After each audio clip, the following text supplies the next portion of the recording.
मेरी दशा हुई कुछ ऐसी, तारों पर अंगुली की जैसी, मीण परंतु कसक भी कैसी, कह सकती हूँ नहीं नहा, फूल पड़ी तू किधर कहाँ। कह रही मेरी स्थिति उस उंगली की तरह हो गई है जो वीणा को स्पंदित करती है, जो वीणा बजाते समय चलती है। कितनी भी व्यथित हो, कितनी भी परेशान हो, लेकिन वो अपनी स्थिति से हट नहीं सकती। उसका कारण यह है कि अगर वो हट गई तो वीणा का वादन रुक जाएगा। कह सकती हूं नहीं नहा, वो अनिच्छापूर्वक भी उन्हें वह कार्य करना ही पड़ेगा। न तो अगति ही है न गति आज किसी भी ओर, इस जीवन के झाड़ में रही एक झकझोर। कह रही उनका जीवन उस झाड़ की तरह हो गया है जिसको हवा दोलायमान कर रही, हिला रही है, लेकिन उखाड़ नहीं रही है। इस स्थिति में न वो चल है और न अचल है। तो कह रही वो झकझोरी जा रही है, लेकिन अपनी उसी स्थिति में उसे रहना है। वो चल और अचल की स्थिति में स्वेच्छा से नहीं जा सकती। पाऊं मैं तुम्हें आज तुम मुझको पाओ, ले लूं अंचल पसार पीत पत्र आओ, फूल और फल निमित्त बलि देकर सरस वित्त, लेकर निश्चिंत चित्त उड़ नहाए जाओ। अब वो कह रही हैं उस पीत पत्र को, कह रही हैं कि तुम आओ, मैं तुम्हें अपने अंचल में, अपनी गोद में संभाल लूं। क्यों? क्योंकि तुमने फूल और फल निमित्त बलि देकर सरस वित्त, जो अपना धन है उसको तुमने बलिदान कर दिया है। कहाँ? फूलों और फलों के हेतु।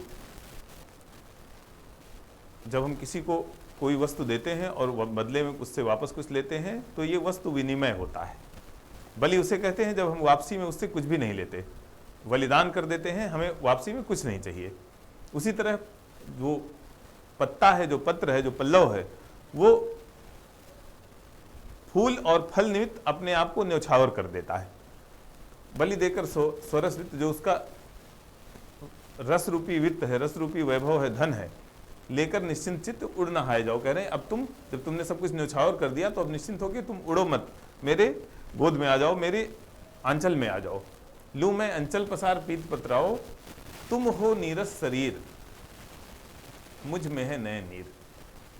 कह रहे तुम नीरस हो, तुमने अपना सारा रस लुटा दिया है, न्यौछावर कर दिया है, मुझ में है नए नीर, लेकिन मेरे पास नैनों का नीर, अश्रु हैं, इसका उपयोग वीर मुझको बतलाओ। कह रहे हैं मेरे पास रस है, तुम्हारे पास रस था, तुमने फूलों और फलों है तो उसे न्यौछावर कर दिया। मेरे पास नैन नीर है, अब मुझे उसका उपयोग बताओ कि मैं उसका क्या उपयोग करूं जिससे कि वो मानवता के काम में आ सके। मानवता के काम में आने का मतलब है कि वो पत्ता अपना सर्वस्व दे करके, अपना रस दे करके फूल और तत्पश्चात फलों का सृजन करता है। तो वो कह रही हैं कि मेरे पास नैन नीर है, अब मुझे तुम कम से कम ये बतलाओ कि इसका कैसे उपयोग किया जाए कि इससे मानवता की कुछ रक्षा हो सके, मानवता का कुछ उपकार हो सके।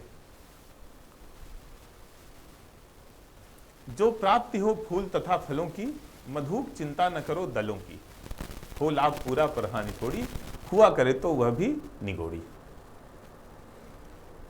महुए का जो वृक्ष है उसके पत्ते झड़ जाते हैं ठीक उसके फलों के पूर्व। तो कह रहे हैं कि जो प्राप्ति हो फूल तथा फलों की, मधुक चिंता न करो दलों की। अगर उसके लिए पत्ते चले भी जाएं तो भी उसकी चिंता नहीं करनी चाहिए।